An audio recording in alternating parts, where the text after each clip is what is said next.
नमस्कार दोस्तों, स्वागत है आप सभी का स्पेशल गुरुजी यूट्यूब चैनल पर। दोस्तों, आज की ये वीडियो काफ़ी ज़्यादा इम्पोर्टेंट है उन सभी कैंडिडेट्स के लिए जो भी candidates post code 20/22 TGT special education teacher के एग्ज़ाम की तैयारी कर रहे हैं और 2023 में टीजीटी स्पेशल एजुकेशन टीचर का जो एग्ज़ाम होगा उसमें बैठने वाले हैं। दोस्तों, आज की इस वीडियो में मैं आपको क्वेश्चन पेपर सॉल्यूशन दिखाने वाला हूँ post code 87/17 TGT special education teacher का। ये पेपर दोस्तों डी ट्रिपल एस बी द्वारा लिया गया था। एग्जाम की डेट थी दोस्तों 29 जुलाई 2018। तो 2018 में ये पेपर हुआ था दोस्तों। इसका पार्ट भी आज हम डिस्कस करने वाले हैं। 100 के 100 क्वेश्चन जो सब्जेक्ट स्पेसिफिक स्पेशल एजुकेशन के जो क्वेश्चन पूछे गए थे 2018 के इस पेपर में, ऑफलाइन मोड में दोस्तों पेपर हुआ था। तो एक्सप्लेनेशन के साथ कोशिश करेंगे इस पेपर को समझने की और बिल्कुल ही डी ट्रिपल एस बी की आंसर की के जो आंसर उस टाइम पर दिए गए थे डी ट्रिपल एस बी द्वारा, सेम वही आंसर की से मैं आपको आंसर सारे यहाँ पर दिखाने वाला हूँ। दोस्तों, अगर आप पहली बार हमारे चैनल पर आए हैं तो हमारे चैनल को सब्सक्राइब कर लीजिए दोस्तों। हमारे चैनल पर आपको इस पेपर के अलावा डी ट्रिपल एस बी के यहाँ पर पुराने पेपर मिल जाएंगे। आपको हमारे चैनल पर जाना होगा स्पेशल गुरुजी पर, वहाँ पर आपको D triple S B previous year की एक प्लेलिस्ट मिलेगी।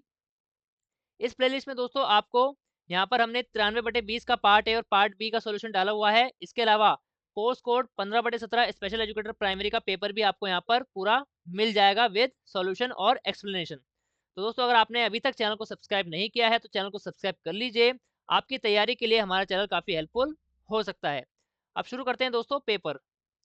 तो दोस्तों, ये है paper TGT special education teacher का। पोस्ट कोड था 87/17।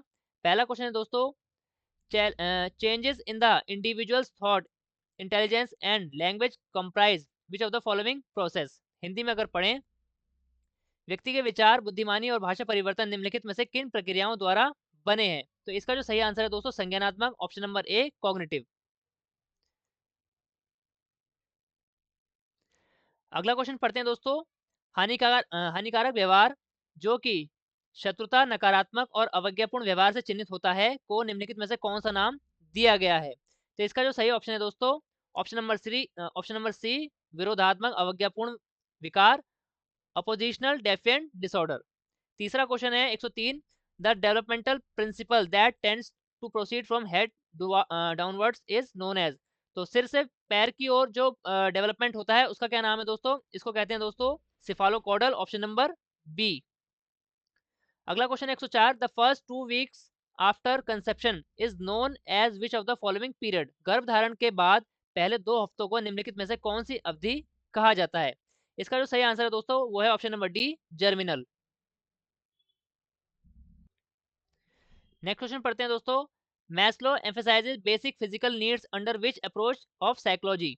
मास्लो के आधारभूत भौतिक आवश्यकताओं पर मनोविज्ञान के किस तरीके के अंतर्गत जोर दिया गया था? चार ऑप्शन दोस्तों, behaviourism, biological, humanism, cognitive psychology.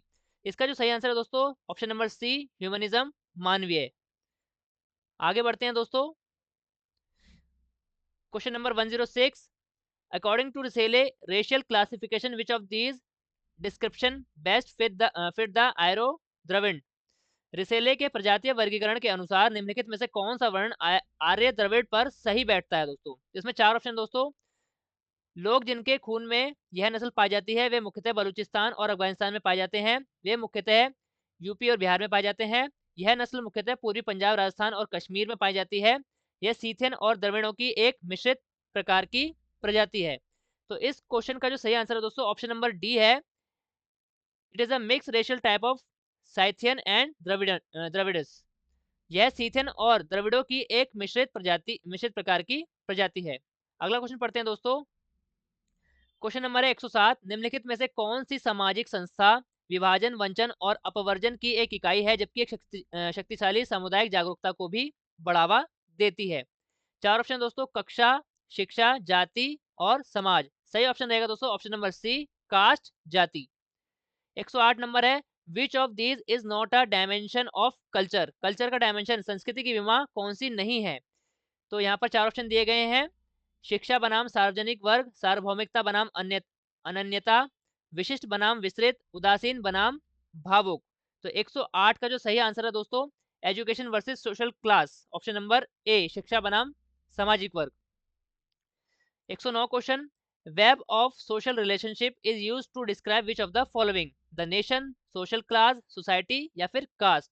सामाजिक संबंधों का जाल निम्नलिखित में से किसे वर्णित करने के लिए प्रयोग किया जाता है? 109 का जो सही आंसर है वो है society, option number C, society. 110 question है, which of the following factor do not influence the learning process. तो लर्निंग प्रोसेस यानी अधिगम को प्रभावित इनमें से कौन सा नहीं करता है दोस्तों? चार ऑप्शन है, कल्चर, नीड, इनपुट और मेजर। संस्कृति, आवश्यकताएं, आगत और मापन। तो 110 का जो सही आंसर है जो डी ट्रिपल एस बी द्वारा दिया गया था वो है culture, option number A. 111 question है दोस्तों, a condition where there is redness, itching, burning and discharge in eyes is known as. तो दोस्तों ये विजुअल डिसेबिलिटी से रिलेटेड क्वेश्चन आ गया है यहाँ पर। एक स्थिति जिसमें नेत्र में लालिमा, खुजली, जलना और बहाव होता है क्या कहलाती है? तो 111 का जो सही ऑप्शन है दोस्तों वो है नेत्र कंजक्टिवाइटिस, नेत्र शोध। दोस्तों मैं आपको बता देता हूँ, जब आप एग्जाम देने जाएंगे हिंदी और इंग्लिश दोनों ऑप्शंस आपको मिलेंगे लैंग्वेज के, लेकिन अगर दोनों लैंग्वेज में कुछ डिस्क्रिपेंसी आपको देखने को मिलती है, जैसे कि आपको इस क्वेश्चन में थोड़ा सा मुझे लग रहा है कि ऑप्शन ए इंग्लिश में तो कंजक्टिवाइटिस है और हिंदी में यहाँ पर नेत्र शोध लिखा है, तो इसका एग्जैक्ट मीनिंग हो सकता है कि नेत्र शोध ही हो, पर मैं यहाँ पर मान के चल रहा हूँ कि ये मीनिंग इसका यहाँ पर हिंदी में थोड़ा गलत मैं मान के चल रहा हूँ। तो मैं आपको बताना चाहता हूँ कि जो इंग्लिश वर्जन क्वेश्चन का होता है वो ही फाइनल माना जाता है। अगर हिंदी और इंग्लिश में कुछ ना कुछ कमी यहाँ पर या फिर अंतर पाया जाता है तो इंग्लिश वर्जन आपको सही मानना पड़ेगा, इंग्लिश वर्जन के बेस पर ही आपको नंबर दिए जाएंगे। तो ये बात को आपको ध्यान रखना है कि अगर आप कंफ्यूजन में रहते हैं तो इंग्लिश वर्जन के हिसाब से ही आपको आंसर लगाना चाहिए। तो 111 का सही आंसर है कंजक्टिवाइटिस। 112 में दोस्तों यहाँ पर सीरीज में लगाना है, the correct sequence of four illness related to phenomenon is. बीमारी संबंधी परिघटना के लिए सही क्रम क्या है? तो दोस्तों सबसे पहले यहाँ पर चार ऑप्शन दिए गए हैं, disability, disease, impairment, disability, handicap, impairment, disease, disability, handicap, disease, disability, impairment, handicap या फिर हैंडीकैप, डिसेबिलिटी, डिजीज और इम्पेयरमेंट। तो दोस्तों यहाँ पर हमें समझना होगा इन बातों को। तो दोस्तों जो कि है इंटरनेशनल क्लासिफिकेशन ऑफ डिजीज, जिसे आईसीएफ कहते हैं, तो उनके क्लासिफिकेशन के हिसाब से इस क्वेश्चन का जो सही आंसर बनेगा, सबसे पहले दोस्तों सीक्वेंस आएगा डिजीज का। सबसे पहले डिजीज यानी कोई बीमारी उत्पन्न होती है, उसके बाद उसकी वजह से कोई इंपेयरमेंट या कमी आती है जो कि डिसेबिलिटी बन जाती है यानी अक्षमता, और जब वो डिसेबिलिटी या अक्षमता परमानेंट बन जाती है तो उसे हैंडीकैप का यहाँ पर नाम दिया जाता है। तो ऑप्शन नंबर ए इसका सही आंसर होगा। क्वेश्चन नंबर 112 हमने कर लिया है। Question number 113, in which of these condition there is increase intraocular pressure. निम्नलिखित में से किस परिस्थिति में अंतरानेत्र दाब बढ़ जाता है? तो ये भी विजुअल इंपेयरमेंट से क्वेश्चन आ गया है दोस्तों। चार ऑप्शन है, कॉर्नियर, यूक्लर, आइरिटिस, कैटरैक्ट और ग्लूकोमा। तो इसका जो सही आंसर है 113 का वो रहेगा option number D, glaucoma. Question number 114 है दोस्तों, how many muscles are there in each eye that help coordination of movement. तो ये भी नेत्र से संबंधित क्वेश्चन है, प्रत्येक नेत्र में कितनी मांसपेशियां हैं जो गति के समन्वय में सहायक करती हैं? तो 10, 8, 6 और 18 चार ऑप्शन दिए गए हैं दोस्तों। इसका जो सही आंसर है ऑप्शन नंबर सी रहेगा, 6 मसल। 115 क्वेश्चन है दोस्तों, which of these can not be called level of concept. निम्नलिखित में से कौन सा संकल्पना का स्तर नहीं कहा जा सकता? तो 115 में चार ऑप्शन दिए, मेमोरी, फंक्शनल, क्रिएट और एब्स्ट्रैक्ट। संकल्पना की बात यहाँ पर की जा रही है दोस्तों, स्मृति, कार्यात्मक, ठोस या फिर अमूर्त विचार। इसका जो सही आंसर रहेगा वो रहेगा ऑप्शन नंबर ए, मेमोरी। 116 का क्वेश्चन पढ़ते हैं दोस्तों, which of the 5 senses is helpful in understanding special relationship and special imagery. कौन सी 5 संवेदनाएं स्थान विषयक संबंधों और स्थान विषयक कल्पना को समझने में मदद करती है? चार ऑप्शन दिए हैं, टच, स्मेल, हियरिंग और विजन। तो दोस्तों 116 का जो सही आंसर रहेगा वो रहेगा विजन, दृष्टि, ऑप्शन नंबर डी। आगे बढ़ते हैं दोस्तों, question number 117, when a child has problem expressing herself using spoken language and also has problem understanding what people say, it is known as language disorder. तो दोस्तों ये लर्निंग डिसेबिलिटी से related या फिर लैंग्वेज से रिलेटेड एक question है। जब एक बच्चे को भाषा में बोलकर अभिव्यक्त करने और दूसरों द्वारा कहे हुए को समझने में समस्या होती है तो यह कौन सा विकार भाषा विकार कहलाता है? तो लैंग्वेज डिसेबिलिटी का एक क्वेश्चन है दोस्तों। चार ऑप्शन दिए गए हैं, expressive, receptive, mix, receptive expressive या फोनोलॉजिकल डिसऑर्डर। इसका जो सही आंसर है दोस्तों डी ट्रिपल एस बी की तरफ से वो है option number C, mix receptive disorder. यानी अपनी भाषा को बोलकर व्यक्त करने में भी उसे दिक्कत है और इसके साथ साथ दूसरों द्वारा कही गई बात को समझने में भी उसे दिक्कत है। तो यहाँ पर रिसेप्शन में भी दिक्कत है और एक्सप्रेशन में भी दिक्कत है, तो ऑप्शन नंबर सी इसका सही आंसर रहेगा। अगला क्वेश्चन दोस्तों हियरिंग इम्पेयरमेंट डिसेबिलिटी से रिलेटेड है। Identifying and providing services for children hearing loss is known as. श्रवण हानि वाले बच्चों के लिए पहचान करना और सेवा उपलब्ध कराना क्या कहलाता है? चार ऑप्शन दिए हैं, family training, audiology, assisting technology, physical therapy. तो दोस्तों यहाँ पर साफ साफ ऑप्शन निकल के आ रहा है ऑडियोलॉजी, जो कि कान से संबंधित है, ऑडियो से संबंधित है, या फिर हियरिंग इम्पेयरमेंट से संबंधित है। तो ऐसे बच्चों को जब हम सर्विस प्रदान करवाते हैं, सेवा उपलब्ध कराते हैं, उसे ऑडियोलॉजी कहा जाता है। 119 क्वेश्चन पढ़ते हैं। Puzzle building, reading, understanding, graphs and painting are some of the skill useful in learners which dash intelligence। तो कौन सी इंटेलिजेंस है जो बच्चे यूज करते हैं? पहेली बनाना, पढ़ना, ग्राफ समझना और चित्रण, ये कौशल डैश बुद्धिमत्ता को सीखने में सहायता करते हैं। तो कौन सी बुद्धिमत्ता है, कौन सी इंटेलिजेंस को बढ़ाने में ये चीजें सहायता करते हैं? 119 में ऑप्शन दिए हैं दोस्तों। वर्बल इंटेलिजेंस आएगा, लिंग्विस्टिक, विजुअल या फिर काइनेस्थेटिक। तो 119 का जो सही ऑप्शन है वो रहेगा option number C, visual intelligence को बढ़ावा देने में ये चीजें मदद करती है। 120 क्वेश्चन है दोस्तों। Basic activities of daily living does not include. दैनिक जीवन की आधारभूत क्रियाओं में क्या शामिल नहीं है? तो इसमें नहीं नेगेटिव क्वेश्चन है दोस्तों, आपको पेपर में सॉल्व करते समय ध्यान रखना है कि क्या नहीं है, ये पूछा जा रहा है। तो एडीएल यानी एक्टिविटीज ऑफ डेली लिविंग में इनमें से चार ऑप्शन दिए गए हैं, राइटिंग, ईटिंग, एलिमिनेशन, ड्रेसिंग। तो दोस्तों डेली लिविंग की एक्टिविटी इनमें से कौन सी नहीं है? एलिमिनेशन का मतलब निष्कासन, यानी जो हमारे पॉटी करने की जो क्रिया होती है वो। ईटिंग यानी खाना, ड्रेसिंग यानी कपड़े पहनना। तो ये हमारी डेली लिविंग की सारी क्रियाएं होती हैं। राइटिंग दोस्तों एक अलग स्किल है जो कि डेली लिविंग स्किल से अलग है। तो यहाँ पर इसका सही ऑप्शन ऑप्शन नंबर ए रहेगा, राइटिंग। अगला क्वेश्चन दोस्तों पढ़ते हैं। Option question number 121, which of these is an effective strategy communication among children with multiple disabilities. तो मल्टीपल डिसेबिलिटी से रिलेटेड एक क्वेश्चन आ गया दोस्तों। बहु अक्षमताओं वाले बच्चों में निम्नलिखित में से कौन सा एक प्रभावी रणनीतिक संप्रेषण नहीं है?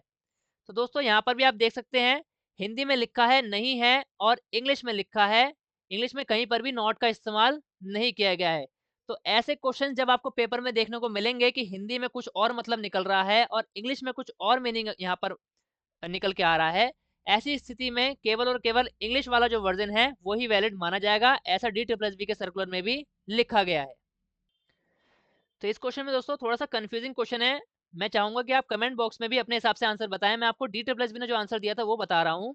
यहाँ पर दोस्तों कम्युनिकेशन की बात अगर की जा रही है तो ये जो चीज़ें ऑप्शन में दी गई हैं, असेसमेंट, इवेल्युएशन और सब्सटीट्यूशन, इन तीनों ही चीज़ों के जो रिलेशन है वो कम्युनिकेशन से नहीं बैठता है। यहाँ पर इमिटेशन यानी नकल करना एक कम्युनिकेशन में हेल्प कर सकता है। तो इसका जो सही ऑप्शन DSSB की तरफ से आया है वो ऑप्शन नंबर डी है, इमिटेशन। अगर आपके हिसाब से कोई और ऑप्शन आपके हिसाब से बैठ रहा है, आप कमेंट बॉक्स में जरूर बताएं दोस्तों।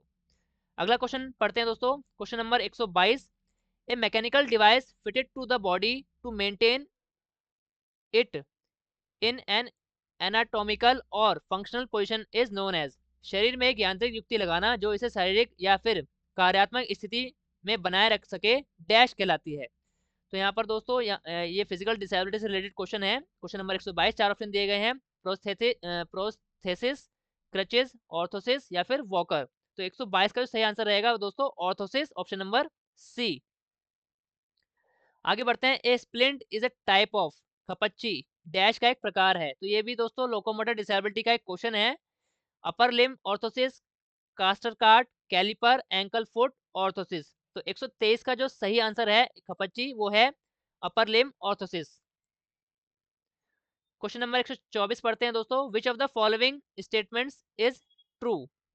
इन चारों ऑप्शन में से कौन सी स्टेटमेंट ट्रू है? आइए चारों को पढ़ लेते हैं दोस्तों एक बार।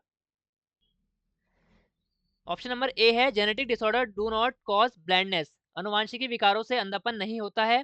Def blind people can not communicate. जो बधिर अंधे व्यक्ति होते हैं वो बातचीत या संप्रेषण नहीं कर सकते। Learning take place best in the classroom. अध्ययन सर्वोत्तम रूप से कक्षा में होता है। Children with deaf blindness can be trained. बधिरांध बच्चों को प्रशिक्षित किया जा सकता है। ऊपर के तीनों ही ऑप्शन दोस्तों गलत हैं और सही ऑप्शन रहेगा ऑप्शन नंबर डी, यानी जो डेफ ब्लाइंड बच्चे होते हैं उनको ट्रेनिंग के जरिए कुछ ना कुछ सिखाया जा सकता है, वो ट्रेनेबल होते हैं, एजुकेबल होते हैं। तो ऑप्शन नंबर डी इसका सही उत्तर होगा। 125 क्वेश्चन है दोस्तों। The functional curriculum approach focuses on which of the following. कार्यात्मक पाठ्यक्रम तरीका निम्नलिखित में से किस पर जोर देता है। 4 ऑप्शन दिए गए हैं, past need of children, past and current need, current and future need, future needs only. तो इसका जो सही आंसर रहेगा दोस्तों, जो फंक्शनल करिकुलम होता है वो करंट नीड्स पर जोर देता है, जो वर्तमान स्थिति है, और फ्यूचर में उसे क्या चीजें हमें सिखानी है उस पर जोर वो देता है। ऑप्शन नंबर सी इसका सही आंसर रहेगा, current needs and future needs. CP chair यानी लोकोमोटर डिसेबिलिटी का क्वेश्चन आ गया है दोस्तों।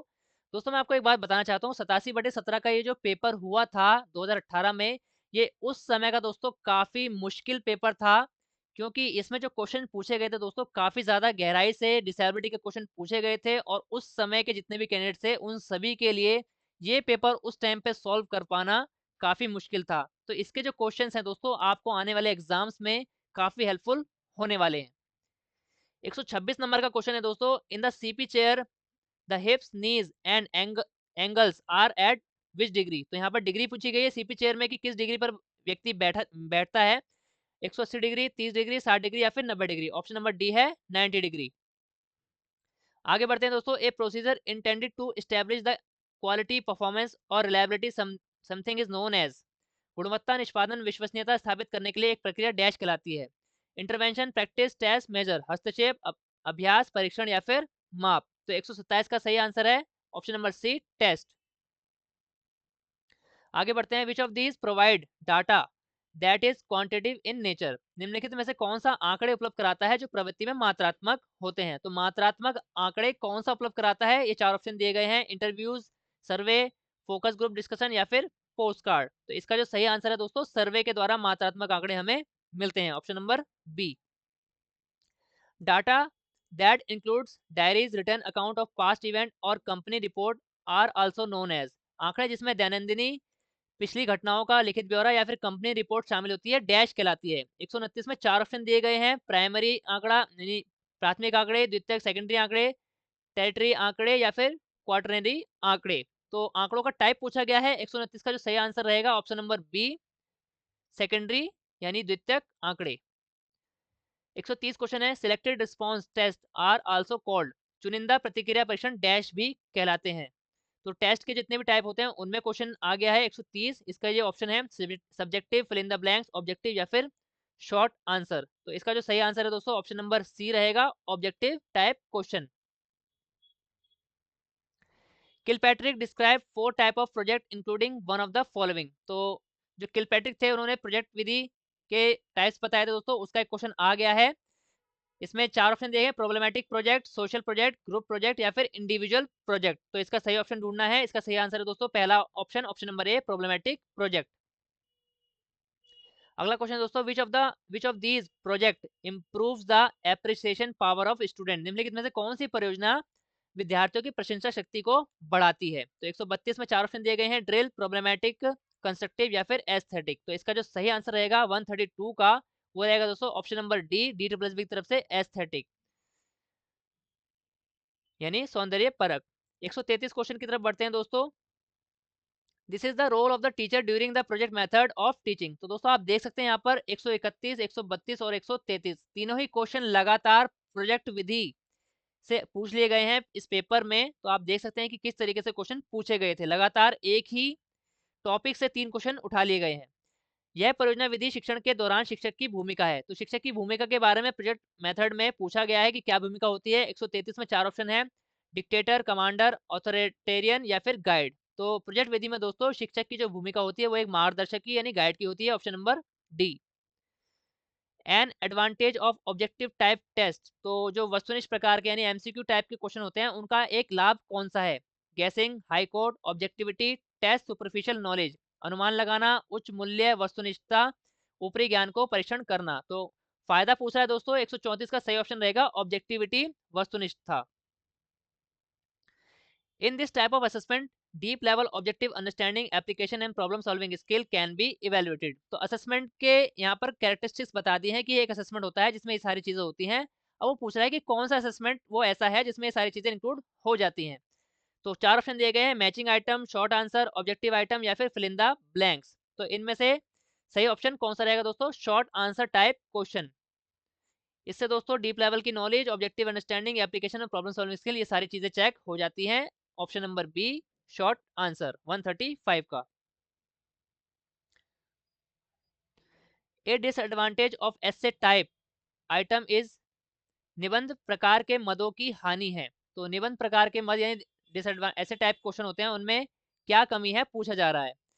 4 ऑप्शन दिए गए हैं। Easy to prepare, permit examining to write down comprehensively, encourage rote memory, ensure wide coverage of content. तो इसमें दोस्तों कमी पूछी जा रही है, तो जो ऐसे टाइप क्वेश्चन होते हैं उनकी एक कमी ये होती है कि जो रोट मेमोरी को ये बढ़ावा देते हैं। तो ऑप्शन नंबर सी इसका सही ऑप्शन रहेगा। अगला क्वेश्चन है दोस्तों 137, self concept is also known as, स्वकल्पना डैश कहलाती है, सेल्फ आइडेंटिटी, वैल्यू, एटीट्यूड या फिर सेल्फ इंटरेस्ट। इसका सही आंसर है दोस्तों सेल्फ आइडेंटिटी, ऑप्शन नंबर ए।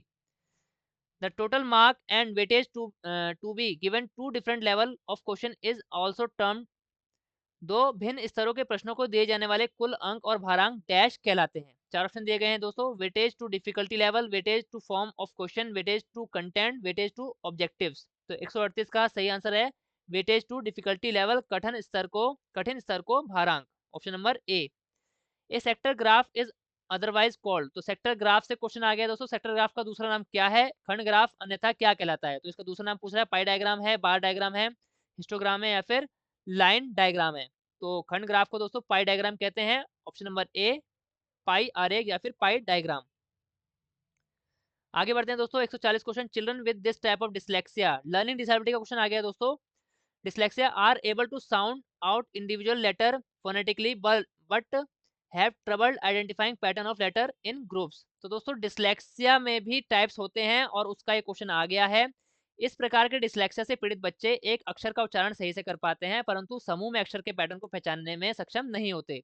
यानी एक अगर सिंगल लेटर दे दें तो वो पढ़ लेगा, लेकिन अगर उनको एक वर्ड, लेटर्स को मिला के एक वर्ड अगर उनको दे दिया जाए तो उस वर्ड को वो पढ़ने में सक्षम नहीं होता है। तो ये किस प्रकार का डिसलेक्सिया है, ये क्वेश्चन पूछा गया है। ऑप्शन है दोस्तों 4, direct dyslexia, dyseidetic dyseidetic dyslexia, dys डाइसिडेसिया डिसलेक्सिया और डिसलेक्सिया विद डिसग्राफिया। तो इसका जो सही आंसर DSSB ने बताया था वो है दोस्तों डाइसेडेटिक डिसलेक्सिया, ऑप्शन नंबर बी। आगे बढ़ते हैं दोस्तों, क्वेश्चन नंबर 141 है, student with learning disability often have deficits in social cognition, which of this following statement is not true. अध्ययन अक्षमता वाले लर्निंग डिसेबिलिटी वाले विद्यार्थियों में सामाजिक संज्ञानात्मकता की कमी पाई जाती है, निम्नलिखित में से कौन सा कथन सही नहीं है? तो नॉट पूछा गया है। They misread social cues, they know when they are bothering others, they are unaware of effect of their behavior, their school performance drops। तो दोस्तों यहाँ पर हिंदी में पढ़ लेते हैं एक बार। वे सामाजिक सूत्रों को गलत पढ़ते हैं, वे जानते हैं कि वे कब दूसरों को तंग कर रहे हैं, वे अपने व्यवहार के प्रभाव से अनभिज्ञ हैं, उनका विद्यालय में निष्पादन गिर जाता है। तो ऑप्शन नंबर ए, सी और डी, ये तीनों ऑप्शन दोस्तों उनमें कैरेक्टरिस्टिक्स बता रहे हैं, लर्निंग डिसेबिलिटी वाले बच्चों में ये चीज़ें पाई जाती हैं। लेकिन ऑप्शन नंबर बी यहाँ पर गलत होगा क्योंकि नॉट पूछा गया है। तो वे जानते हैं कि वे कब दूसरों को तंग कर रहे हैं। तो दोस्तों उनमें सोशल कॉग्निशन की कमी होती है जिस कारण से उनको ये आभास नहीं हो पाता है कि वे कब दूसरों को तंग कर रहे हैं। तो इसका जो सही आंसर जो हमें चुनना है वो ऑप्शन नंबर बी रहेगा। आगे बढ़ते हैं दोस्तों, clinically intellectual disability is regarded as having a deficit in at least two areas, adaptive behaviour and an IQ of dash or under. चिकित्सीय बुद्धिमत्ता अक्षमता का अर्थ है कि कम से कम 2 क्षेत्रों में कमी, अनुकूलन व्यवहार और डैश है इससे नीचे का IQ। तो दोस्तों इंटेलेक्चुअल डिसेबिलिटी या फिर मेंटल रिटार्डेशन आप सभी ने पढ़ा होगा, जो भी स्पेशल एजुकेशन फील्ड के यहाँ पर साथी ये वीडियो देख रहे हैं। 70 या फिर उससे कम IQ वाले बच्चे को मेंटली रिटार्डेड या फिर इंटेलेक्चुअली डिसेबल्ड कैटेगरी में रखा जाता है, यानी 69 IQ वाले बच्चे को या फिर उससे कम। तो यहाँ पर सही ऑप्शन रहेगा दोस्तों ऑप्शन नंबर ए, 70। आगे बढ़ते हैं दोस्तों, this approach for multicultural cultural education involves selecting books and activities that celebrate holidays and special events from various cultures। बहुसांस्कृतिक शिक्षा के लिए इस तरीके में क्रियाओं व पुस्तकों का चयन जो अवकाश या विभिन्न संस्कृतियों से विशेष आयोजनों को मनाते हैं। The contribution approach, inter group education approach, additive approach या फिर कल्चरल अप्रोच। 143 का जो सही आंसर रहेगा दोस्तों DSSB की तरफ से वो रहेगा योगदान तरीका यानी कंट्रीब्यूशन अप्रोच, ऑप्शन नंबर ए।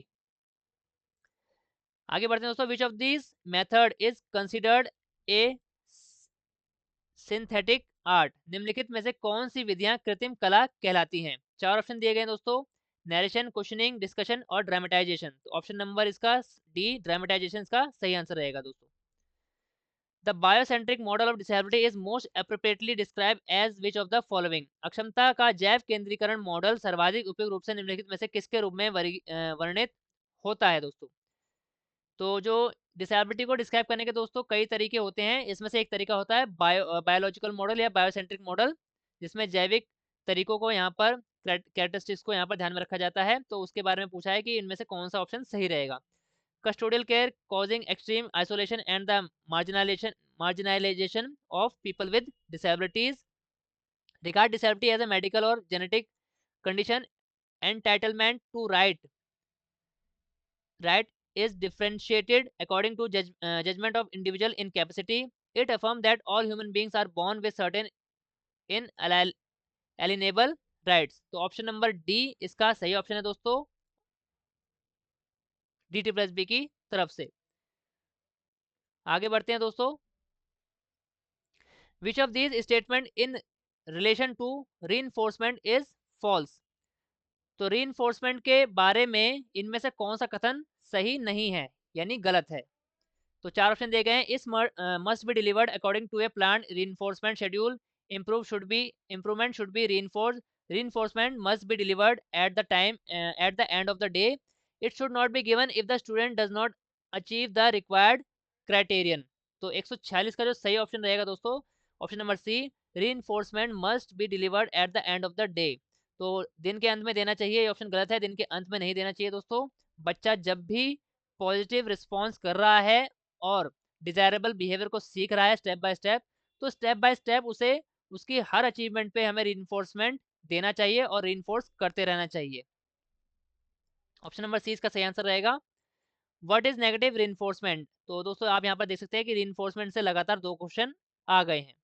नकारात्मक दृढ़ीकरण क्या है? चार ऑप्शन है, it is the application of aversive stimuli to reduce change of the behaviour being repeated, it is the same as punishment, it is removal of aversive stimuli, it is application of punishment that is age appropriate। तो दोस्तों negative reinforcement के बारे में question पूछा गया है,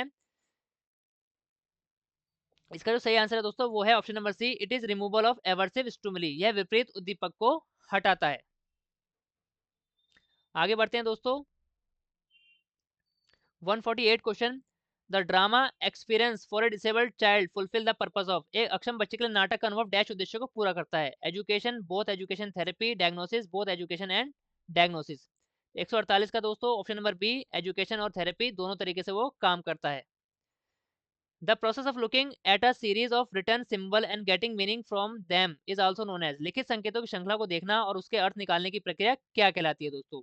149 में चार ऑप्शन है, कंपोजिशन, कंप्यूटिंग, रीडिंग या फिर परसेप्शन, रचना, गणना, पढ़ना या फिर अनुभूति। तो इसका सही आंसर रहेगा दोस्तों रीडिंग। आप यहाँ पर देख सकते हैं, जब आप ये वीडियो देख रहे हैं और यहाँ पर भी जितने भी अक्षर लिखे हैं दोस्तों, इन अक्षरों को सिंबल ही कहते हैं। इनको हम देख रहे हैं, समझने की कोशिश कर रहे हैं और इनसे एक अर्थ निकाल रहे हैं, यानी कुल मिलाकर हम रीडिंग कर रहे हैं। तो इसका सही ऑप्शन रहेगा ऑप्शन नंबर सी, रीडिंग। जो भी अक्षर होते हैं दोस्तों वो एक तरह से सिंबल ही होते हैं। 150 क्वेश्चन है दोस्तों, reading that is more time consuming is known as, अधिक समय लेने वाली पढ़ाई को क्या कहते हैं? 150 के चार ऑप्शन है, extensive reading, intensive reading, skimming या फिर स्कैनिंग। दोस्तों डी ट्रिपल बी तरफ से इसका जो आंसर दिया गया था वो दिया गया था स्कैनिंग। आपके हिसाब से इसका सही आंसर क्या होना चाहिए, क्योंकि मुझे इस आंसर पे थोड़ा सा डाउट है, तो आपके हिसाब से ये आंसर, इस क्वेश्चन का सही आंसर क्या होना चाहिए वो कमेंट बॉक्स में जरूर बताएं दोस्तों, और कमेंट बॉक्स में बताने के साथ साथ उसका एक्सप्लेनेशन भी जरूर बताएं। आगे बढ़ते हैं दोस्तों, 151 question, this type of text contain more concept per sentence and paragraph that than any other type of text. तो टेक्स्ट के बारे में क्वेश्चन पूछ लिया गया है, इस प्रकार के पाठ्य में प्रति वाक्य और परिच्छेद किसी अन्य प्रकार के पाठ्य की अपेक्षा ज्यादा होते हैं? तो ऑप्शन है सोशल साइंस, साइंस, मैथमेटिक्स या फिर लैंग्वेज। तो इसका सही आंसर है दोस्तों ऑप्शन नंबर सी, मैथमेटिक्स।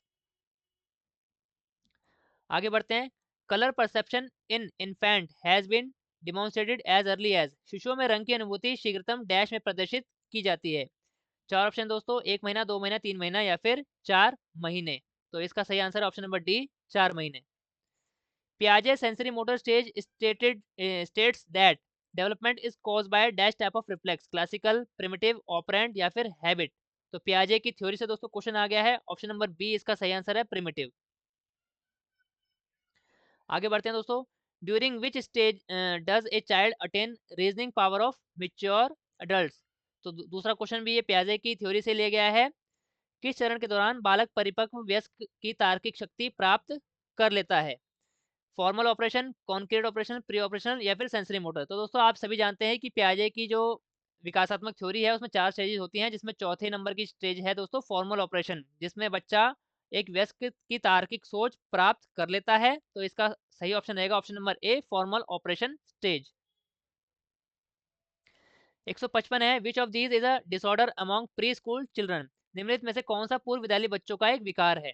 तो जो प्री स्कूल चिल्ड्रन है उनमें डिसऑर्डर कौन सा होता है पूछा गया है। Emotional disorder of sleeping, gender identity disorder या फिर ब्रेथ होल्डिंग। तो 155 का जो सही आंसर है ऑप्शन नंबर डी। आपको पता होगा दोस्तों, छोटे बच्चे जो होते हैं जब वो रोने लगते हैं और बहुत ज़्यादा जिद करते हैं तो सांस रोक लेते हैं। ऐसा आपने बहुत सारे छोटे बच्चों में, नर्सरी के बच्चों में, केजी के बच्चों में करते हुए देखा होगा। तो यही इसी प्रकार का एक क्वेश्चन है दोस्तों। तो इसका सही आंसर है ब्रेथ होल्डिंग। 156 नंबर है, during which age does crystallised intelligence increase while fluid intelligence decrease. किस आयु में क्रिस्टलीकृत बुद्धिमत्ता बढ़ती है और द्रव बुद्धिमत्ता घटती है? तो इंटेलिजेंस का जो टॉपिक है उसमें से क्वेश्चन आ गया है दोस्तों। ऑप्शन है दोस्तों, यूथ, मिडल अडल्टहुड, चाइल्डहुड या फिर lateral adulthood. Option number B इसका सही आंसर है, मध्य व्यस्कता, मिडल अडल्टहुड। 157 क्वेश्चन है दोस्तों, which of these option best describe correspondence learning. तो दोस्तों यहाँ पर बेस्ट डिस्क्राइब पूछ रहा है, तो बेस्ट डिस्क्राइब जब ऑप्शन में पूछा, क्वेश्चन में पूछा जाता है तो ऐसा हो सकता है कि उसके चारों ऑप्शन सही हो और हमें उसमें से चारों में से बेस्ट ऑप्शन ढूंढ के उसे बताना होगा। तो ऑप्शन है दोस्तों, an individualised learning system that allow student to proceed at their own pace. Typically, it describes non-contiguous communication, use open learning system, regular classroom contact। तो कॉरेस्पॉन्डेंस लर्निंग के बारे में क्वेश्चन पूछा गया है और इसका जो सबसे बेस्ट ऑप्शन रहेगा दोस्तों, यहाँ पर दो बेस्ट ऑप्शन निकल के आ रहे हैं। एक व्यक्ति, हिंदी में पढ़ लेते हैं। एक व्यक्ति किया गया अध्ययन तंत्र जो विद्यार्थी को अपनी गति से बढ़ने देता है। और ऑप्शन नंबर सी, मुक्त शिक्षा प्रणाली का प्रयोग करता है। तो ओपन लर्निंग में दोस्तों ऐसा सिस्टम पाया जाता है कि आप अपने हिसाब से, अपनी नीड्स के हिसाब से, अपने टाइम के हिसाब से चीज़ों को पढ़ते हैं और अपनी डिग्री पूरी करते हैं। तो ओपन लर्निंग तो है ही, लेकिन उसके अंदर बेस्ट डिस्क्राइब अगर पूछा जाए तो ऑप्शन नंबर ए इसका सही रहेगा कि विद्यार्थी को अपनी गति के अनुसार सीखने का वो अवसर देता है।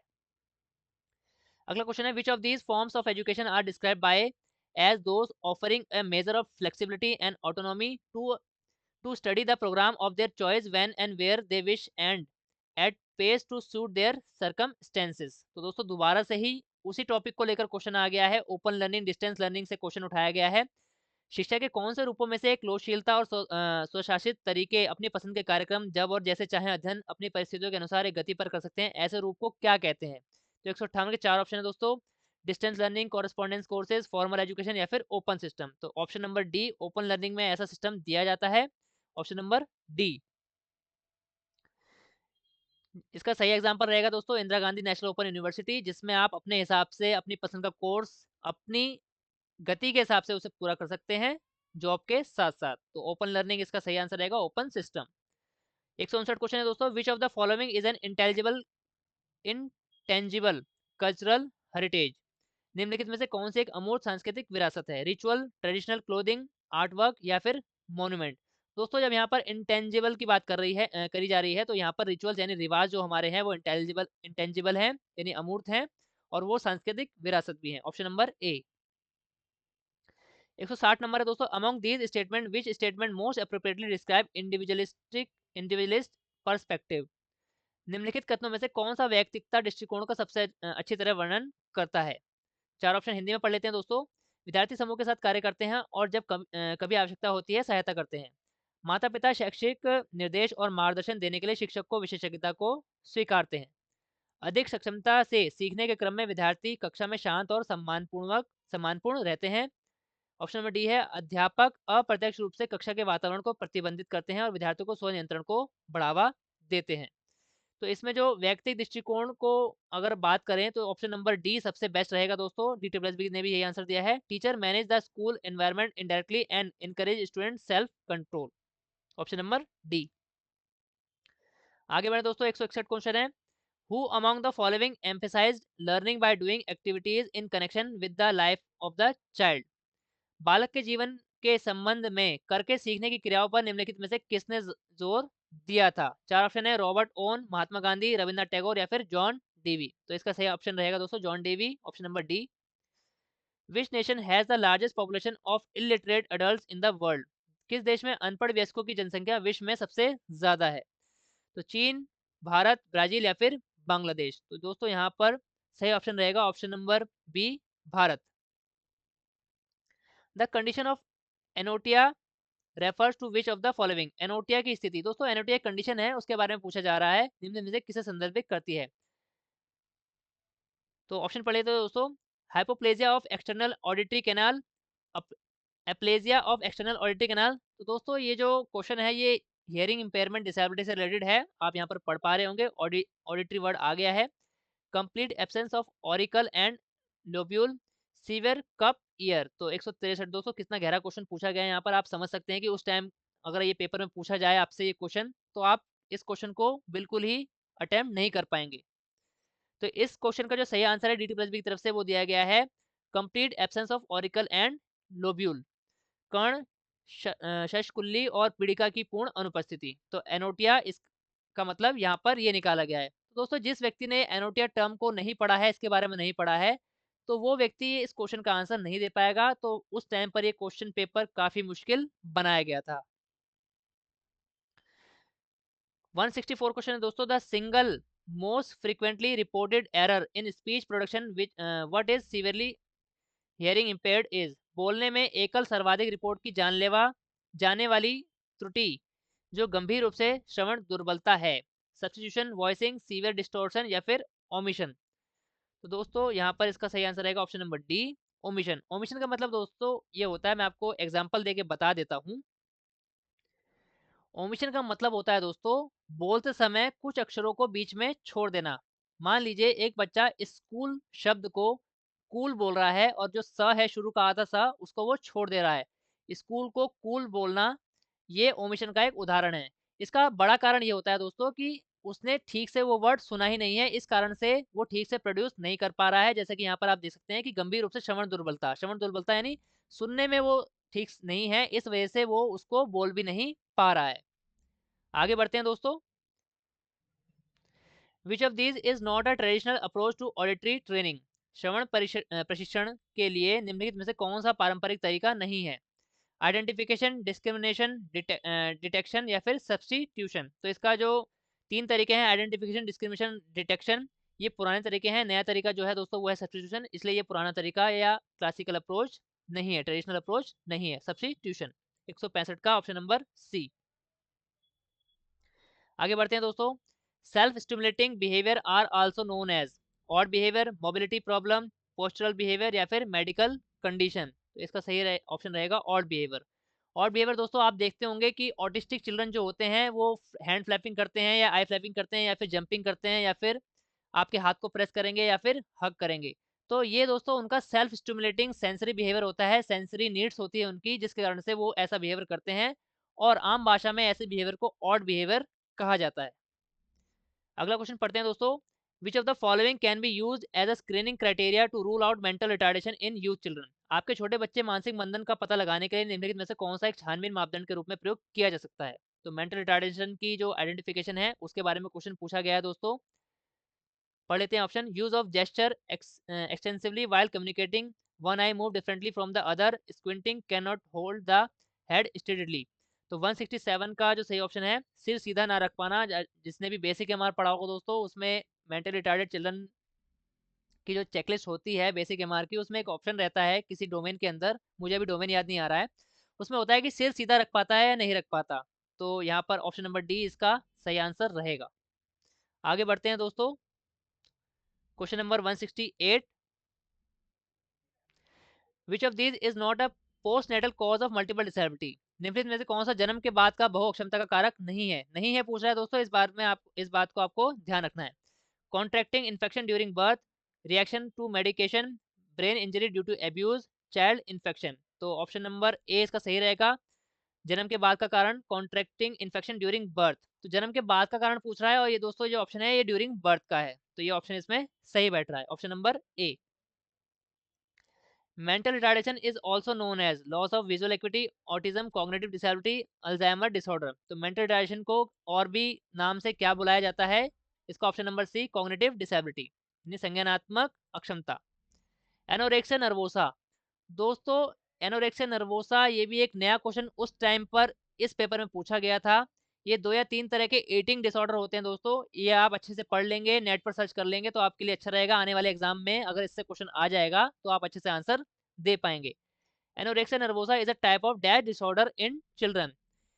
Eating disorder, autism spectrum affective या फिर एंजाइटी। तो इसका जो सही आंसर है दोस्तों वो है ईटिंग डिसऑर्डर, ऑप्शन नंबर ए। दोस्तों मैं आपको थोड़ा सा बता देता हूँ, एनोरेक्सिया नर्वोसा या फिर नर्वोसा के जितने भी टर्म्स आपको मिलेंगे इंटरनेट पर, ईटिंग डिसऑर्डर जितने भी होते हैं 2 या 3 तरह के, ऐसे ज़्यादा हो सकते हैं, आप इंटरनेट पर सर्च कर लीजिए। तो एनोरेक्सिया नर्वोसा एक ईटिंग डिसऑर्डर है जो टीनेज बच्चों में ज़्यादा होता है। टीनेज बच्चों में ये ऑर्डर डिसऑर्डर का मतलब ये होता है कि बच्चे को ये शक होने लगता है कि वो ज़्यादा पतला है या फिर उसे ज़्यादा पतला दिखना है, और ज़्यादा पतला दिखने के लिए वो खाने खाने को कम कर देता है या फिर भूखा रहना शुरू कर देता है। तो इस तरह का कुछ डिसऑर्डर ये होता है एनोरेक्सिया नर्वोसा। और इसकी इसी तरीके के दूसरे डिसऑर्डर भी होते हैं जो कि ईटिंग से रिलेटेड होते हैं, तो आप इंटरनेट पर उनके बारे में सर्च कर सकते हैं। आगे बढ़ते हैं दोस्तों, which of these is an added mode of communication, निम्नलिखित में से कौन सा संप्रेषण का सहायता प्राप्त तरीका है? जेस्चर, ड्राइंग, फेशियल एक्सप्रेशन या फिर साइन। तो 171 का जो सही आंसर है दोस्तों वो है ड्राइंग, चित्रण, option number B. Which of these is also known as voice disorder, निम्नलिखित में से किसे आवाज विकार भी कहते हैं? आर्टिकुलेशन, फ्लुएंसी, रिजोनेंस या फिर लैंग्वेज। 172 का सही आंसर है दोस्तों गूंज, option number C resonance. Stuttering is a type of dash disorder, हकलाना डैश प्रकार का विकार है। डिसकंटिन्यूड साउंड, रिजोनेंस, वॉइस या फिर फ्लुएंसी। तो 173 का सही आंसर है दोस्तों फ्लुएंसी डिसऑर्डर, क्योंकि जब हम बोलते समय हकलाएंगे तो उसमें हमारी बोलने की जो फ्लुएंसी है, प्रवाह है, उसमें कमी आएगी। तो इस प्रकार से ये जो स्टटरिंग है वो फ्लुएंसी डिसऑर्डर में आएगा, option number D. Sensory over responsibility falls under which category of sensory processing disorder? संवेदी अति प्रतिक्रियात्मक संवेदी प्रसंस्करण विकारों की किस श्रेणी के अंतर्गत आता है? Sensory base, sensory discrimination, sensory craving, sensory modulation, इनाजुमा। तो इसका सही ऑप्शन है option number D, sensory modulation, इनाजुमा। अगला क्वेश्चन पढ़ते हैं दोस्तों। दोस्तों अब दोबारा से मैं आपको एक क्वेश्चन दिखाऊंगा और आपको कुछ हैरानी होगी इस क्वेश्चन को देखकर। क्वेश्चन नंबर है 175, विच of these statement indicate impulsive behaviour, Hindi में पढ़ते हैं निम्नलिखित में से कौन सा कथन आवेगशील व्यवहार दर्शाता है?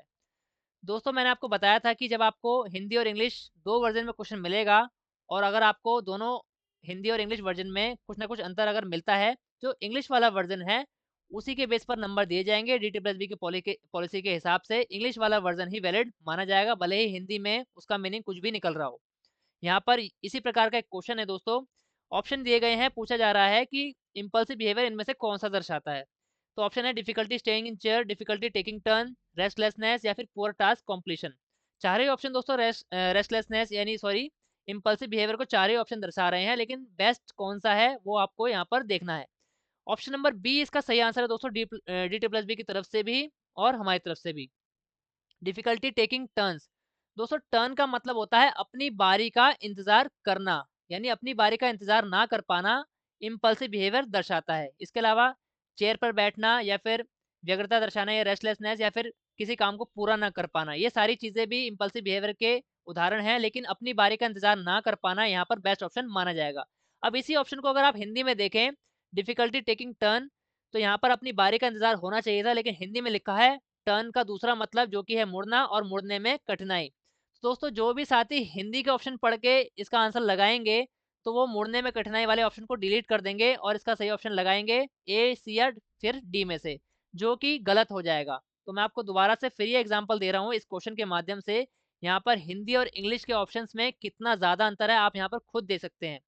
इस वाले टर्न का मतलब है अपनी बारी का इंतजार करना इंग्लिश में, और हिंदी में लिखा है मुड़ने में कठिनाई। तो जब ऐसी स्थिति आती है दोस्तों, आपको वहाँ पर बहुत ही धैर्यपूर्वक क्वेश्चन को पढ़ना है और समझने की कोशिश करनी है, और इंग्लिश वाले वर्जन पे ही आपको आंसर देना चाहिए, क्योंकि हिंदी वाले वर्जन में कुछ भी लिखा हो उसको वैलिड नहीं माना जाएगा। फाइनल जो डिसीजन लिया जाएगा क्वेश्चन के बारे में, अगर ऐसी स्थिति होती है तो इंग्लिश वाला वर्जन वैलिड माना जाता है। ऑप्शन नंबर 20 का सही आंसर है। आगे बढ़ते हैं दोस्तों। Dis disorganised behaviour problem is marked by which of the following. असंगठित व्यवहार समस्या निम्नलिखित में से किसके द्वारा चिन्हित होती है? Poor time management, slow to begin a new task, shout shout answer without without being called upon, बिन बुलाए चिल्लाकर जवाब देना, does not think of consequences, परिणाम के बारे में ना सोचना। तो डिसऑर्गेनाइज बिहेवियर का जो उदाहरण है दोस्तों, उसका जो सही ऑप्शन रहेगा ऑप्शन नंबर ए रहेगा, पुअर टाइम मैनेजमेंट। आगे बढ़ते हैं दोस्तों। 177 क्वेश्चन है। A broad term used to describe all the method used to find out what happens as a result of using specific intervention or practice is known as। ए विशिष्ट हस्तक्षेप या फिर अभ्यास का प्रयोग करने के परिणाम के रूप में क्या होता है, यह जानने के लिए प्रयुक्त सभी विधियों का वर्णन करने के लिए एक स्पष्ट शब्द डैश कहलाता है। इसका जो सही आंसर है दोस्तों वो रहेगा इवैल्यूएशन, ऑप्शन नंबर ए इवैल्यूएशन यानी मूल्यांकन। आगे बढ़ते हैं दोस्तों। क्वेश्चन नंबर है 178। A philosophy of learning that only focuses on objectivity observable behaviour is known as. वस्तुनिष्ठ प्रकार के पर्यवेक्षण योग्य व्यवहारों पर ही केवल जोर देने का अध्ययन अध्ययन का एक दर्शन डैश कहलाता है। चार ऑप्शन दिए गए दोस्तों, कॉग्निटिविज्म, कंस्ट्रक्टिविज्म, बिहेवियरिज्म या फिर ऑब्जेक्टिविज्म। तो दोस्तों इसका यहाँ पर बिहेवियर से रिलेटेड क्वेश्चन है, तो इसका सही ऑप्शन रहेगा option number C behaviourism. Question number दोस्तों 179। Which of these forms of assessment provide feedback and information while learning is taking place. अध्ययन करते समय प्रतिक्रिया और सूचना उपलब्ध कराने वाला इनमें से निर्धारण कौन सा रूप है? फॉर्मेटिव, समेटिव, डायग्नोस्टिक या फिर फाइनल एग्जामिनेशन। तो इसका सही आंसर है दोस्तों फॉर्मेटिव असेसमेंट। इसमें दोस्तों जब आप देखते हैं कि फॉर्मेटिव असेसमेंट होता है जो कि साल के सत्र में बीच बीच में कई बार होता है, जो कि फीडबैक इन्फॉर्मेशन उपलब्ध कराता है, वो फॉर्मेटिव असेसमेंट कहलाता है। रचनात्मक मूल्यांकन। आगे बढ़ते हैं दोस्तों। 180 नंबर है। Which of these is a truly summative assessment. इनमें से कौन सा वास्तविक रूप से योगात्मक निर्धारण है? तो final examination, homework, observation during class work, student feedback. तो दोस्तों होमवर्क, क्लास वर्क और स्टूडेंट फीडबैक ये सारे ही टाइप हैं फॉर्मेटिव असेसमेंट के। फाइनल एग्जाम जब हमारा होता है साल के आखिर में, वो एक समेटिव असेसमेंट होता है। तो ऑप्शन नंबर ए इसका सही आंसर है। 181 नंबर है दोस्तों। Which of these do not describe attitude. तो एटीट्यूड को इनमें से कौन सा डिस्क्राइब नहीं करता है? Knowledge, belief, inclination, pre disposition, discrimination. तो 181 का जो सही आंसर है दोस्तों ऑप्शन नंबर डी डिस्क्रिमिनेशन। आगे बढ़ते हैं दोस्तों। 182 क्वेश्चन है। Memorising a poem is a type of assignment known as. कविता याद करना एक प्रकार का कार्य है जो डैश कहलाता है? ड्रिल, कोऑपरेटिव, प्रॉब्लम या फिर कॉन्ट्रैक्ट। इसका सही आंसर है दोस्तों ड्रिल, ऑप्शन नंबर ए। अगला क्वेश्चन पढ़ते हैं दोस्तों 183। विच of these is a purposeful collection of student work and that exhibits student effort, progress and achievement. निम्नलिखित में से कौन सा विद्यार्थी कार्य का उद्देश्य पूरक संकलन है जो विद्यार्थी प्रयास, प्रगति और उपलब्धि दर्शाता है? प्रोजेक्ट, क्लास टेस्ट, पोर्टफोलियो या फिर वर्कशीट। इसका सही आंसर है दोस्तों portfolio, option number C. Portfolio में बच्चे के विकास से संबंधित और उसकी जितने भी उसने अचीवमेंट की है उसके बारे में सारा रिकॉर्ड रखा जाता है, जिसे पोर्टफोलियो कहते हैं, हिंदी में संविभाग कहते हैं। अगला क्वेश्चन है। A type of learning that is healthy departure from the beaten track that discourage blind acceptance is also known as. अध्ययन का एक प्रकार जो अंधी स्वीकार्यता को बढ़ावा ना देने वाली पथ से स्वस्थ प्रस्थान है डैश कहलाती है? Convergent thinking, divergent thinking, confirm thinking या फिर स्टीरियोटाइप रिजिडिटी। तो 184 का जो सही आंसर है दोस्तों डाइवर्जेंट थिंकिंग, अपसारी चिंतन। यानी अपसारी चिंतन आपने सुना होगा दोस्तों, ये साइकोलॉजी का एक टर्म है। अपसारी चिंतन का मतलब होता है कि एक तरीके से ना सोचकर कई तरीके से सोचना, एक प्रॉब्लम के कई नजरिए रखकर उसका सॉल्यूशन निकालना। तो डाइवर्जेंट थिंकिंग यहाँ पर इसका सही आंसर होगा, अपसारी चिंतन। 185 क्वेश्चन है दोस्तों। Teachers who promote divergent thinking in their classroom tend to do this. शिक्षक जो अपसारी विचारों को अपनी कक्षाओं में बढ़ावा देते हैं वे ऐसा डैश के लिए करते हैं? Satisfy their ego, maintain their status, reduce opportunities for discussion, encourage independent thinking. तो 185 का दोस्तों बिल्कुल ही आसान क्वेश्चन है, ऑप्शन नंबर डी इसका सही आंसर है। वो इंडिपेंडेंट थिंकिंग को बढ़ावा देने के लिए ही अपसारी चिंतन या अपसारी अप्रोच डाइवर्जेंट थिंकिंग को बढ़ावा देते हैं। 186 क्वेश्चन है। An important stage involve in critical reading विवेचनात्मक अध्ययन में शामिल एक महत्वपूर्ण चरण। Deciding whether the evidence support the conclusion, blending, accepting the line of reasoning and unquestioning attitude, rigid conformity. तो 186 का जो सही आंसर है दोस्तों option number A, deciding whether the evidence support the conclusion, निर्णय करना कि क्या जो साक्ष्य है निष्कर्ष को बल दे रहा है या फिर नहीं दे रहा, option number A. A longitudinal record of A people educational history is called a dash record, विद्यार्थी के शैक्षणिक इतिहास का अनुदैर्ध्य अभिलेख डैश अभिलेख कहलाता है। 187 क्वेश्चन है दोस्तों, प्रोफाइल सर्वे क्यूमुलेटिव या फिर फॉर्मेटिव। तो दोस्तों सीसी पैटर्न आपने सुना होगा, कॉम्प्रिहेंसिव एंड क्यूमुलेटिव इवैल्यूएशन। तो इसका कॉम्प्रिहेंसिव और कंटीन्यूअस इवैल्यूएशन, तो उसमें दोस्तों क्यूमुलेटिव रिकॉर्ड यहाँ पर बनाया जाता है, संचयी अभिलेख जिसे कहते हैं। तो ऑप्शन नंबर सी इसका सही आंसर रहेगा। 188 क्वेश्चन है दोस्तों, student performance that is first assessed in terms of marks and then transformed into better grade is also known as, विद्यार्थी के निष्पादन जो पहले अंकों के संदर्भ में निर्धारित किया जाता है और फिर अक्षर ग्रेड रूप में रूपांतरित किया जाता है, क्या कहलाता है? Direct grading, indirect grading, absolute grading या फिर परफॉर्मेंस ग्रेडिंग। तो इसका जो सही आंसर है दोस्तों 188 का option number B, indirect grading. आगे बढ़ते हैं दोस्तों, 189 क्वेश्चन है, an individual's ability to use sensory feedback to guide physical movement is referred as, एक व्यक्ति की शारीरिक गतियों के लिए मार्गदर्शन करने के लिए संवेदी प्रतिक्रियाओं का प्रयोग करना डैश रूप में संदर्भित किया जाता है। Language processing, processing speed, rapid automatized naming, perceptual motoring, motor processing. तो 189 189 क्वेश्चन का जो सही आंसर है वो है option number D, perceptual motor processing, अनुभूति परक प्रेरक प्रसंस्करण। आगे बढ़ते हैं दोस्तों, which of these characteristics is described under learning disability, learning disability के अंदर कौन सी यहाँ पर ऑप्शन सही रहेगा? Risk taking, disorder of attention, ADHD, mild intellectual disability. तो 190 का जो सही आंसर है डिसऑर्डर ऑफ अटेंशन, ध्यान देने में कमी एक तरह का लर्निंग डिसेबिलिटी होता है, 190 का ऑप्शन नंबर बी। आगे बढ़ते हैं, which of these is not a common oral reading problem according to Salvia and Ysseldyke, Salvia और सेल्डाइकी, सेल्डाइकी से पढ़ेंगे दोस्तों, हिंदी में लिखा है। सेल्डाइकी के अनुसार इनमें में से कौन सी एक मौखिक अध्ययन समस्या नहीं है? Commission, omission, hesitation, inversion. तो 191 क्वेश्चन का सही आंसर है दोस्तों कमीशन। कमीशन एक आयोग होता है जिसका इन जो डिसऑर्डर है उससे कोई लेना देना नहीं है। ओमिशन यानी कोई शब्द भूल जाना, चूक, हेजिटेशन हिचक, और इन्वर्जन यानी व्युत्क्रम यानी कुछ उल्टा बोल देना। तो यहाँ पर ओरल डिसऑर्डर की बात अगर की जा रही है तो ऑप्शन नंबर ए इसका सही आंसर रहेगा, कमीशन यानी आयोग जिसका इस ओरल डिसऑर्डर से कोई लेना देना नहीं है। आगे बढ़ते हैं, 192 क्वेश्चन है, which of these will not be considered as a constituent of discussion, निम्नलिखित में से किसे चर्चा का घटक नहीं माना जाता? Body of language, evaluation, time the problem, discourage relevant question. तो दोस्तों रिलेवेंट क्वेश्चन को डिस्करेज किया जाना चर्चा का कॉन्सिक्वेंट नहीं माना जाता, घटक नहीं है, तो ऑप्शन नंबर डी इसका सही आंसर है। आगे बढ़ते हैं दोस्तों, using technology as a tool computer are often said to play three role except that of, तकनीक को एक उपकरण के रूप में प्रयोग करते हुए कंप्यूटर को तीन भूमिका निभाने वाला कहा जाता है, अपवाद, पीपल, टीचर, ट्यूटर या फिर टूल। तो चार ऑप्शन दिए दोस्तों, इनमें से सही आंसर है ऑप्शन नंबर ए, विद्यार्थी यानी पीपल।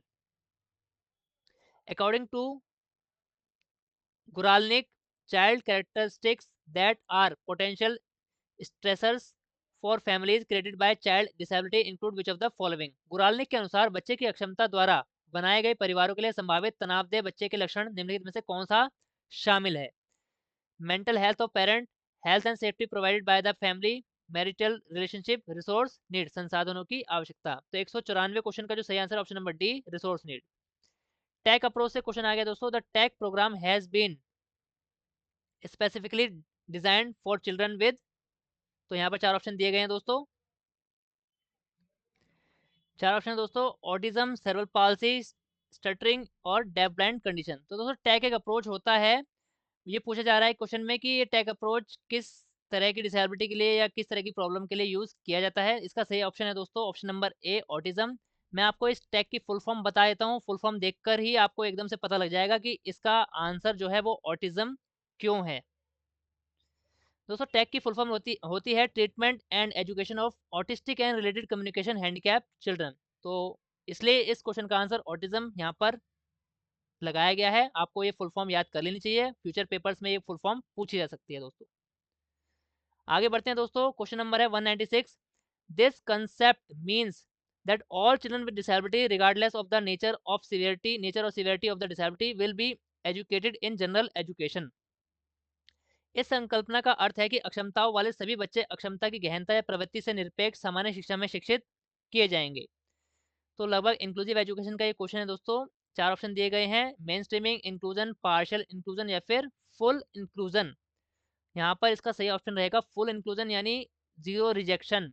हर तरह की विकलांगता वाले बच्चे, उनकी दिव्यांगता का परसेंटेज या फिर सीवियरिटी कितनी भी हो, वो सामान्य स्कूलों में सामान्य बच्चों के साथ सामान्य आवेश में पढ़ेंगे और शिक्षा ग्रहण करेंगे और अपना चहुमुखी विकास करेंगे।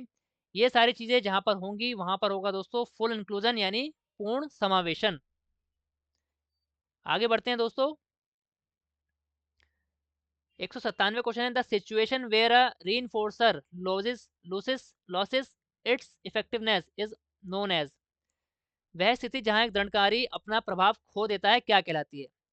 सेटिएशन, एवर्सिव स्टिमुलस, टोकन रिइंफोर्समेंट, इंटेंजिबिलिटी। तो 197 का जो सही आंसर है दोस्तों वो है तुष्टि, satiation, option number A. When a behaviour is consciously sorry दोस्तों, when a behaviour is consciously exhibited in the hope that it will be imitated, this is referred to as। जब एक व्यवहार जानबूझकर इस उम्मीद में किया जाता है कि इसकी नकल उतारी जाएगी, यह डैश के रूप में संदर्भीकरण किया जाता है।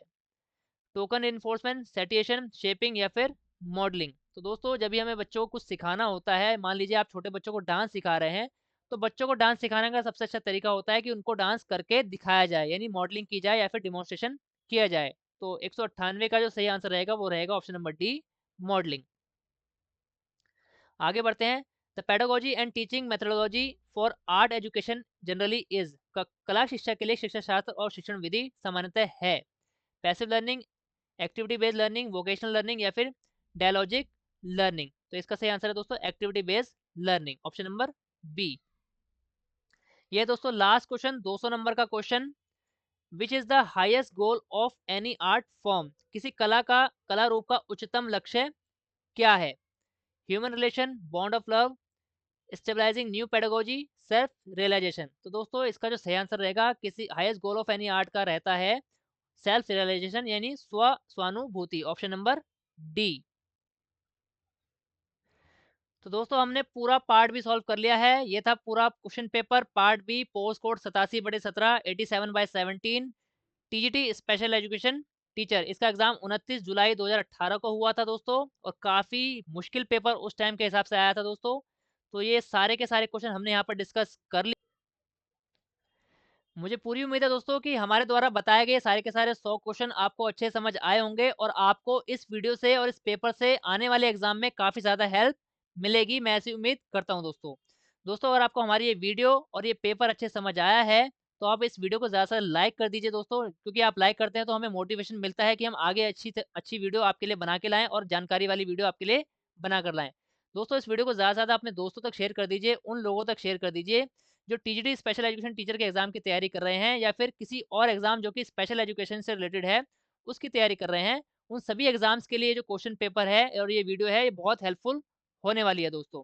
दोस्तों इसके अलावा मैं आपको पहले ही बता चुका हूँ, हमारे चैनल पर आपको बाकी पुराने पेपर भी मिल जाएंगे। आपको हमारे चैनल पर जाना होगा स्पेशल गुरुजी, यहाँ पर आपको D triple S B previous paper के नाम से एक प्लेलिस्ट नजर आएगी। उस प्लेलिस्ट में दोस्तों आपको यहाँ पर दिख रहा होगा 93/20 का पार्ट ए और पार्ट बी हमने यहाँ पर सॉल्यूशन डाला हुआ है। इसके अलावा पोस्ट कोड 15/17 जिसका एग्जाम दोस्तों 22 जुलाई 2018 को हुआ था, इसका सब्जेक्ट स्पेसिफिक यानी पार्ट बी 100% करेक्ट आंसर की के साथ दोस्तों एक्सप्लेनेशन के साथ हमने यहाँ पर डाला हुआ है। आप लोगों ने इस वीडियो को भी काफ़ी ज़्यादा अप्रिशिएट किया है, आप यहाँ पर व्यूज़ देख सकते हैं दोस्तों। इस पेपर के माध्यम से भी आपको आने वाले पेपर में काफ़ी ज़्यादा हेल्प मिलने वाली है।